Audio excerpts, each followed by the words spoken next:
Pozdravujem vás, priatelia, vítajte pri pokračovaní HKM Insidera. Dnes to bude trochu iný diel ako obvykle. Prečo? Prvá vec, pretože väčšinou natáčame Insiderov ráno, skoro ráno, pred tréningom. No a dnes je teda po obede, takže ten čas natáčania sa mení na po tréningu. A druhá vec, že pokiaľ ma pamäť neklame, tak v Insiderovi sme ešte nemali brankára. Vy už teda správne tušíte, že dnes pre vás vyspovedáme Pavla Kantora, ktorý za okamih sem domov príde po tréningu.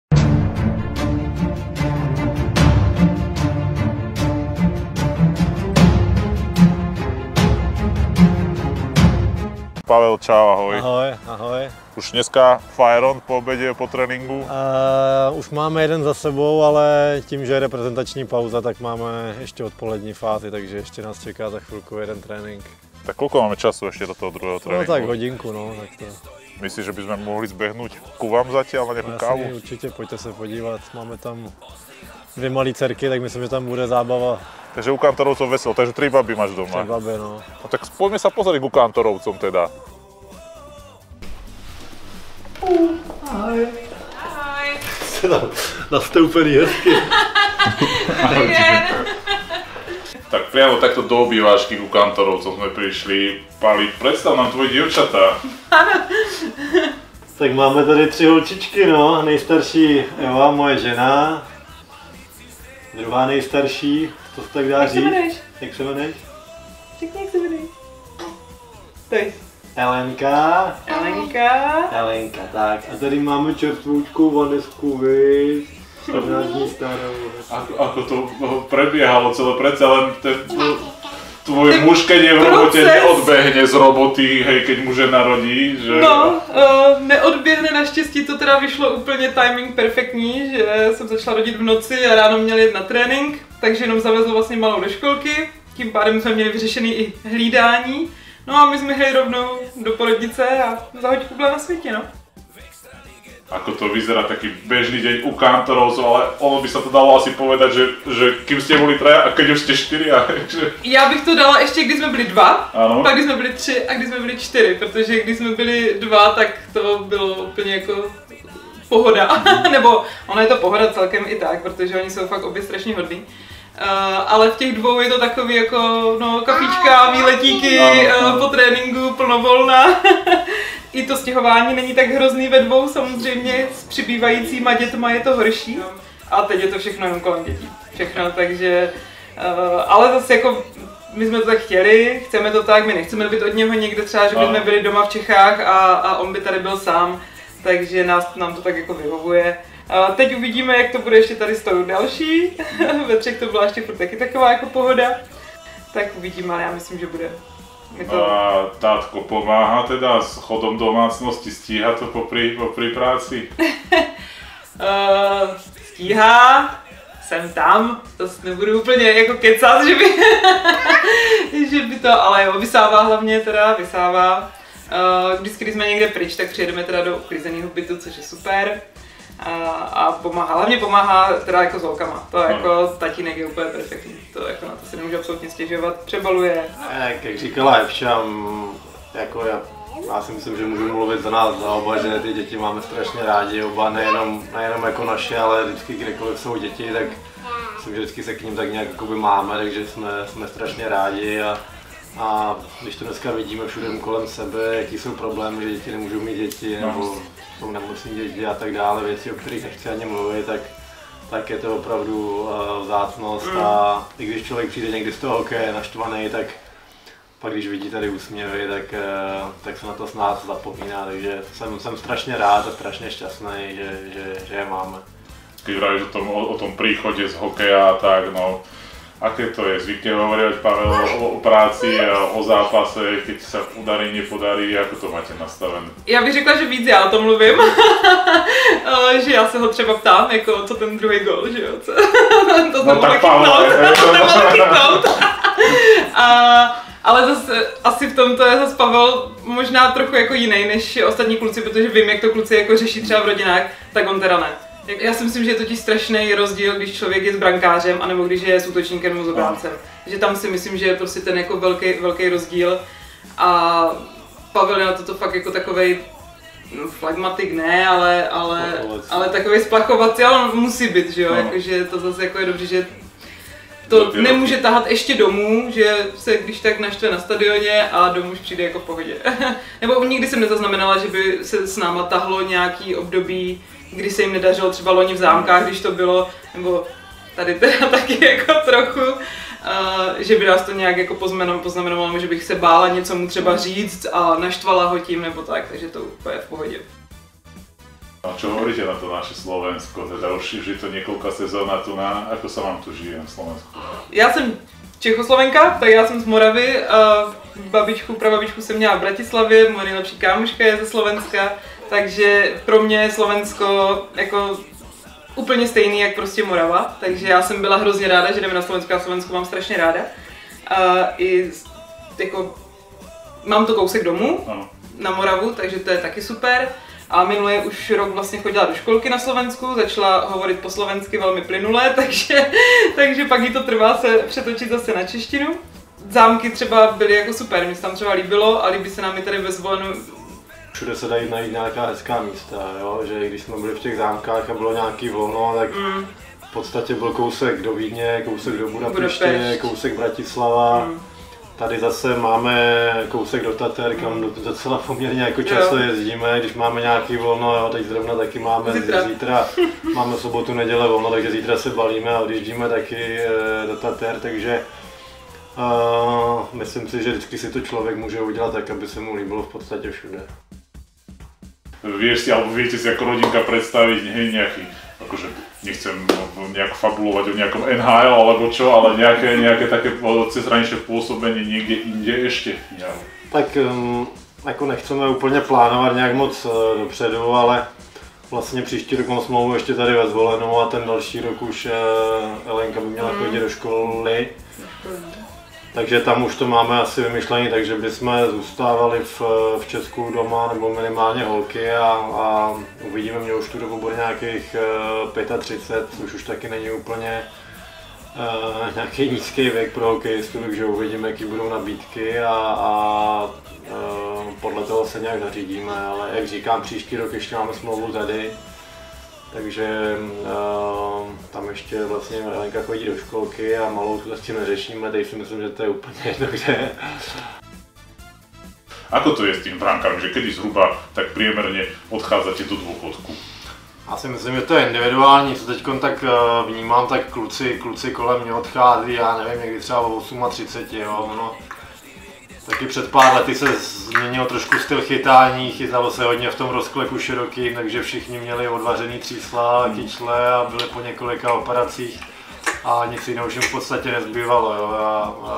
Já už mám taky 2 operace kolena za sebou a nechci taky skončit tak, abych pak po konci s hokejem nemohl ani jet s holkama na kolo nebo se někam proběhnout, nebo abych byl v takovém stavu, že už to prostě nepůjde, takže asi budu chtít najít nějaký kompromis. Na druhou stranu teď třeba po té 30 se cítím možná jako nejlíp, jako když to namíchám ten mix fyzicky a psychicky, tak se cítím nejlíp, takže si myslím, že zase je škoda končit nějak předčasně brzo, takže nejsem schopný říct, jestli skončím za 2 roky nebo za 10 let asi ne, ale třeba klidně do 40 si myslím, že bych to mohl zvládnout, ale fakt nejsem schopný říct momentálně. Vráťme sa na tie úplné začiatky. Ako sa to vlastne celé ukulo u teba? Kto ťa priviedol k hokeju samotnému? Kedy to začalo, tak tá tvoja hokejová cesta? No, to je docela zajímavý, protože já jsem z absolutně nesportovní rodiny. No to jo, no. Já třeba si vzpomínám úplně jako antisportovní rodina, ne?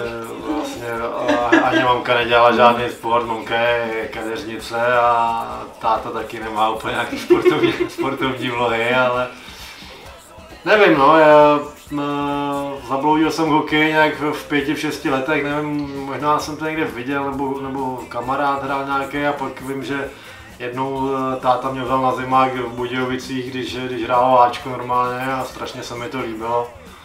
No a pak už to tak nějak plynulo, že jsem asi pořád otravoval doma, že bych jako chtěl si to jít zkusit, až mě tam jednou vzali a od té doby mě to fakt jako strašně bavilo. Neměl jsem žádný období, že bych si říkal fakt jako, jo, jak máš třeba takovou tu pubertu, že máš pak jako takový ty jiný zájmy nebo tak Já musím říct, že fakt jsem neměl období, že bych řekl, že na to kašlu.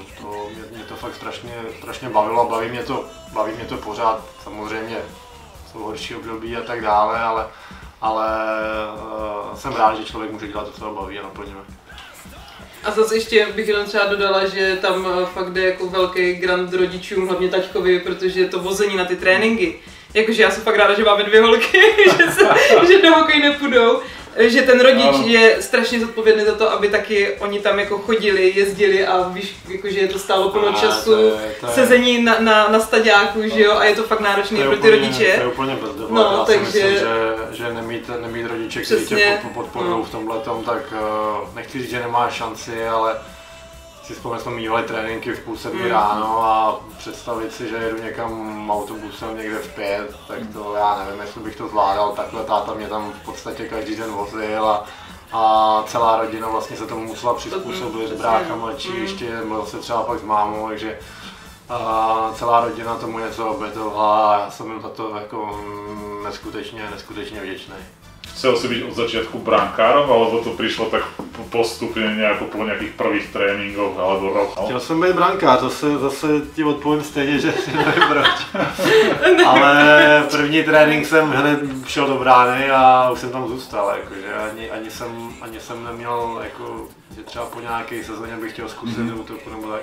Baví mě to, když se občas takový prohodíme s klukama, nebo když si jdeme zahrát hokejbal nebo na suchu, tak to mě baví být v útoku, to mě v bráně nikdo neuvidí. Ale jinak jsem prostě tam vlez v 5-6 někdy a no už to je kolik, 20 nějakých 7 let už tam.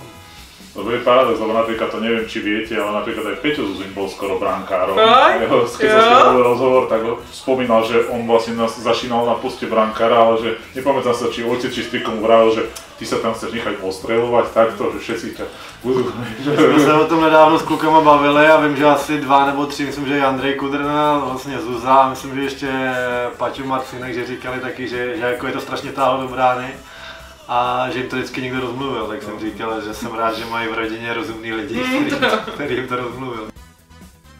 Ja si neviem predstaviť, že v takej rýchlosti na teba letí Pogar, držíš, že proste neuhneš, že aké ťažké bolo to sa nejak trénovať, že jednoducho chytím, hej, že neuhneš tomu, hej. Ale to já jsem jako nikdy neměl nějaký období, že bych musel překonávat jako nějaký strach. Pamatuju si jedno období, to byl takový přechod.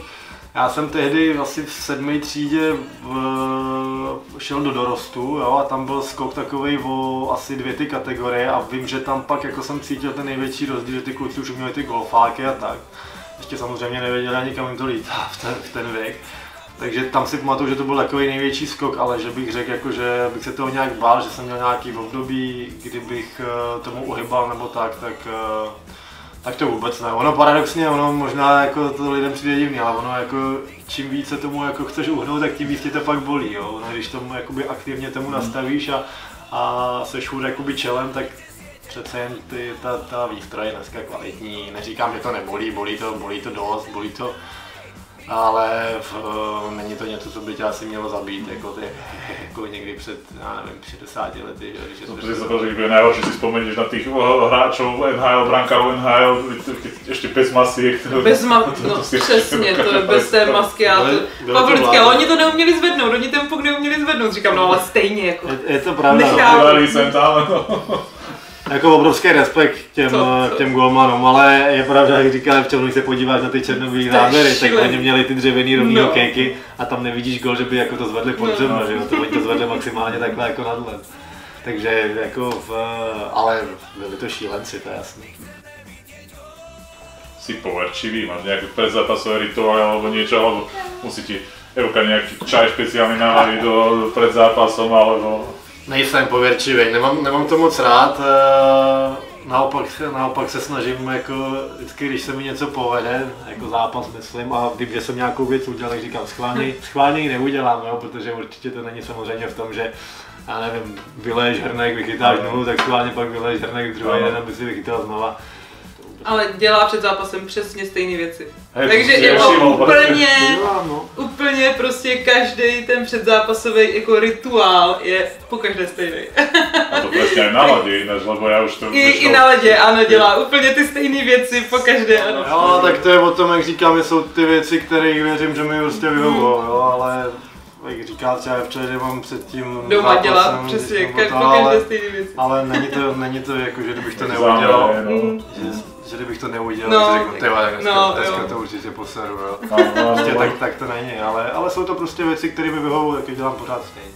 Keď sme tak trošku okrajovo spomínali aj tie zahraničné pôsobiska, predsa len mimo tých Čiech a Slovenska si bol v Anglicko, Norsko, neviem, či už ste boli ako pár, alebo... Jo, v Anglii jsme byli spolu už, no, tam jsem už šla s ním, my jsme byli teda předtím spolu, na to jsem pracovala, že jsem jezdila do Třince, do Boleslavy, až pak teda už jsem do Anglie, jsme věděli, že už by to nešlo, takže to už jsem dala výpověď práce a šla jsem s ním. Ale to je furt ve dvou, to je furt jako pohoda, to se člověk zbalí, jede, no tak nevíde to, no tak se zase zbalí, jede zase jinam. Takže to bylo ještě takový v pohodě, no. A čo pravíš na tamojšie ligy? Keď to porovnáš možno s Českou, Slovenskou? Ale v Norsku když jsem byl mladý, to mi bylo nějakých 17-18 let, tam vlastně jsem tehdy šel ještě z juniorů, myslím, a to bylo super hlavně po té lidské stránce, jo, že já jsem vlastně tam odjel sám a musel jsem se sám o sebe postarat, musel jsem tam vlastně se domluvit, anglicky se dá v Norsku úplně jako v pohodě, tam umí ty lidi super, takže z tohohle pohledu to bylo super, jsem se tak osamostatnil lidsky trochu a zjistil jsem, že to není úplně sranda se o sebe postarat v 17 letech, že třeba člověk zjistí, že neumí se vyprát nebo něco takového běžného. Mama hotel skončil. No a v Anglii to bylo fajn, my jsme tam šli na začátku, já jsem se pak vrátil, my jsme tam byli kolik, 2 měsíce asi jenom. 3.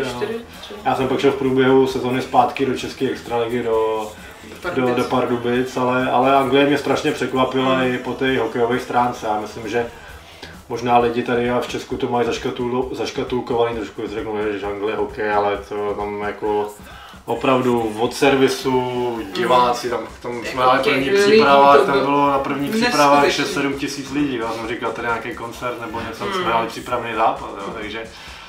Ale na druhou stranu ty lidi jsou tam na to tak prostě zvyklí, no, tak když tam chodí na fotbal 60, tak proč by nepřišlo na hokej 6-7, že jo. No. A jako ten servis tam byl fakt super, jo, jsme tam přiletěli, zvedlo nás obrovský auto na letišti, měli jsme připravený byt, měli jsme připravený auto, jo, tam na zápasy nám vybalovali věci, všechno jako fakt. Holky měly jako neskutečný servis, jako se tam tomu říká taková malá NHL se tam tomu říká, takže jako fakt jsem byl strašně překvapený, jak to tam funguje. Keď sa vrátime teda do tých Čiech, ktoré také pôsobisko pre vás bolo také najlepšie, na ktorý tým možno tak najlepšie spomínate, alebo môžeme to tak rozviesť aj najlepšia sezóna možno? Tak z tohohle pohledu, my jsme vyhráli tenkrát v Třinci titul, tak jo, v Česku vyhrát titul, nebo asi všude vyhrát titul, to je takový okamžik, který se vám vryje do paměti, ale se Včou vlastně jsme byli 2 roky v Pardubicích a tam se nám líbilo asi hodně, no. My jsme tam měli super bydlení u řeky na Ústecky, Jevča tam vlastně měla i kamarádky předtím, takže tam se nám líbilo, chodilo tam hodně lidí na hokej, tam to je hokejové město, tam vlastně tu jednu sezonu se nám moc nedařilo a stejně tam chodilo furt 9-10 tisíc lidí na hokej, takže tam z tohohle pohledu to bylo asi fajn, no. Já jsem byl předtím 2 roky v Hradci Králové, takže ty východní Čechy s těma, tam jsem byl asi tak nějak nejížděl celkově nějaký 4-5 let, takže tam asi nejvíc to v nás zanechalo takovou stopu, bych řekl. A i Znojmo. Znojmo bylo taky prostě, super, jako, já musím říct, že jako nám se líbí všude, nebo jako když to člověk umí udělat, tak prostě se mu líbí všude za mě. Jako i v Třinci to bylo super, ve Znojmě, fakt Pardubice, tak Pardubice jsou taková jako srdcovka, že narodila se tam i jako Ellen a tam to město je prostě strašně hezký. Přesně kousek Hradec, všechno kousek. A zase Znojmo, zase pro mě Morava můj domov kousíček, takže zase jako Znojmo bylo taky super. A máme i štěstí na lidi, jakože kolem, co se tak jako stýkáme.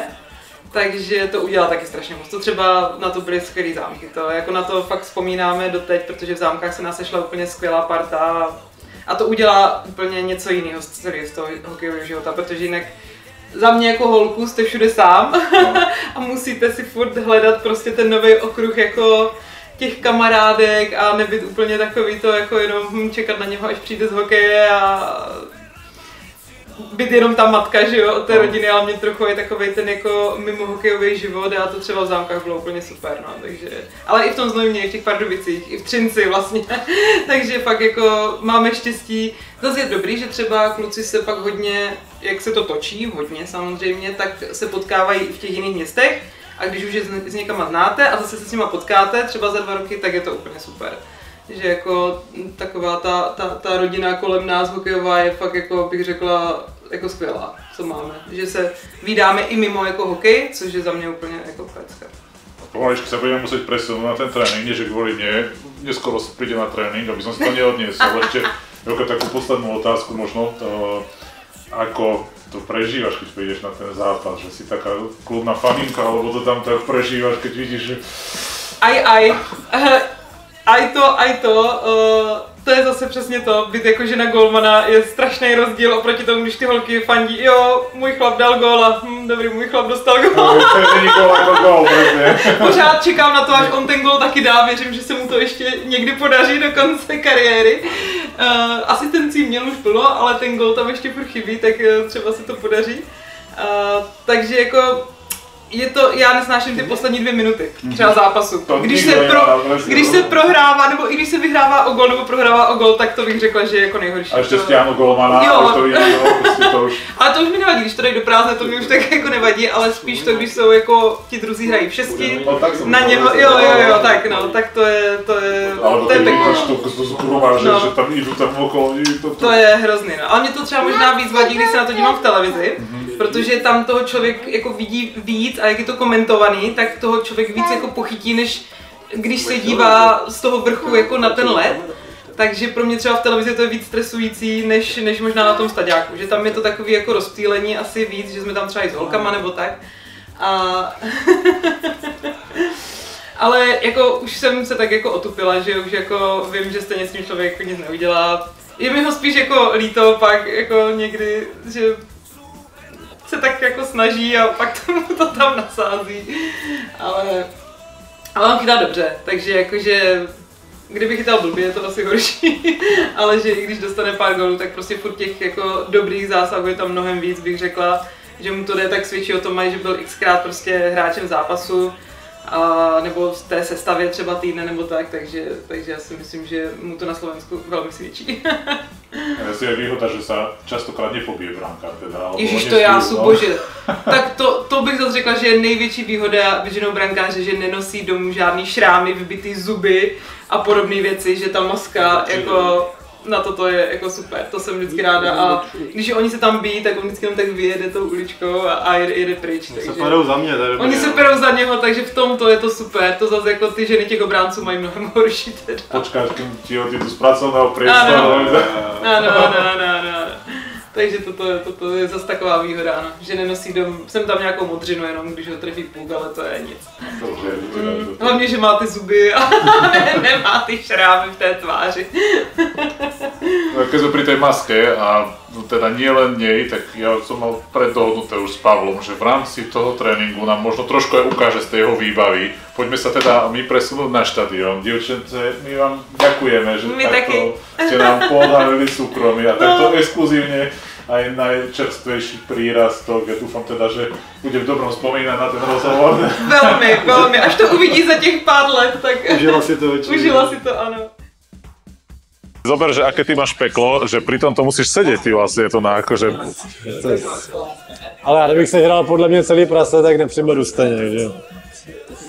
V tomhle to mám dobrý. Poďme teraz skúsiť postupne, kým sa dostaneš na ľad, čo všetko na seba musíš nahádzať. Tak je toho poměrně dost, ale vlastně tím, že člověk to dělá každý den většinou 2krát, buď je trénink a zápas, nebo jako dneska 2 tréninky, tak už to má takovou zájitou rutinu, že už to je takový automatický, takže když budu chtít, tak to za sebe naházím během 10 minut, ale většinou si na to beru tak třeba 20-25 minut, abych na to měl klid. No, takže teraz máte jedinečnú príležitosť, milí diváci, vidieť, čo všetko teda je súčasťou brankárskej výbavy. Toto je ešte teda, tie spotky sú také rovnaké ešte pre všetkých posty. To má každý hráč v podstatě stejný. A pak mám akorát ten hoříček, který je takový vystužený vlastně pro golmany, aby když něco ta vesta propustí, tak aby to trošku absorbovalo aspoň to underwear, aby to trošku chlubilo tempo, aby ta modřina nebyla tak velká, takže tam je rozdíl asi jenom jediný. Keď sme pri tých modrinách, kým sa dostaneme k ďalšiemu kusu vybavenia, kto vás týmu HKM najtvrdšiu strelu? Tyjo, nejtvrdší střelu, těžko říct, možná Carter Robertson i ten Albert taky. Takže nevím, to mě asi tak nějak napadá, no, ale já se spíš většinou soustředím na ty hráče z těch protějších týmů, no, takže tam bych spíš věděl jmenovat z každého týmu, na koho si dávám pozor trošku větší, než vlastně z toho vlastního týmu, protože myslím, že někdy nás kluci šetří na tom tréninku, že to nestřílí úplně někdy jakoby třeba kolem hlavy nebo tak, aby nás nezranili, takže spíš mám najetý ty hráče těch soupeřů. No a kdo ťa zvykne v rámci tréninku najviac vykúpať na nájazdoch z našich? A nájezdy asi umí Hecko nejvíc, bych řekl. Tam si myslím, že má víc variant těch zakončení a že má ty ruce šikovný a vlastně díky bohu při zápase, když to dojde do těch nájezdů, tak většinou to proměňuje, takže tam bych řekl asi Marek Hecko, že má ty nájezdy nejlepší. No. No a teraz už začína teda pribúdať postupne tých ochranných prvkov, hej?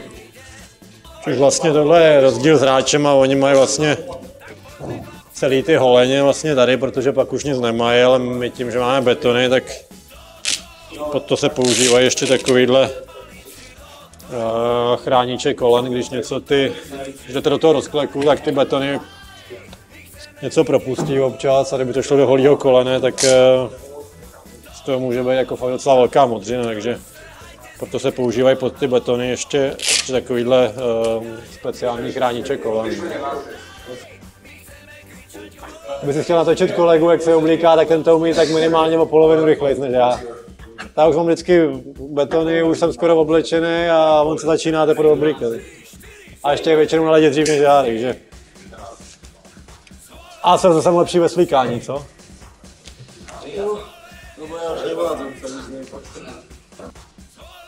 Veľakrát sa hovorí o tom, že pre brankára je tá prilba taká dosť osobná záležitosť a iste si fanúšikovia všimli, že na tej tvojej sú zaujímavé pomalovania, možno ak by si nám ich mohol trošku priblížiť. No tak snažil jsem se, ať jsou tam nějaký symboly, zvolené vlastně tady je znak takovej, jako udělaný, že to je tuškou jenom. Tady vlastně pustý hrad,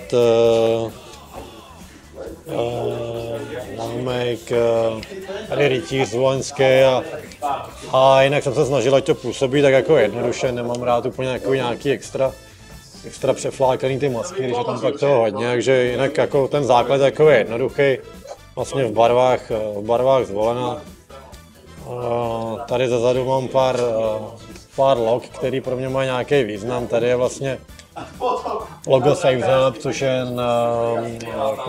nadační institut Šimona Hrubce, kde vlastně golmani dávají za každý zákrok určitou částku peněz a ta se pak posílá většinou nějakým třeba postiženým dětem, který nemají na to, aby si dovolili třeba nějaké určité vybavení, které by jim pomohlo, nebo nějakou léčbu a takové věci, takže to si myslím, že je skvělý nápad, toho se velice rád účastním.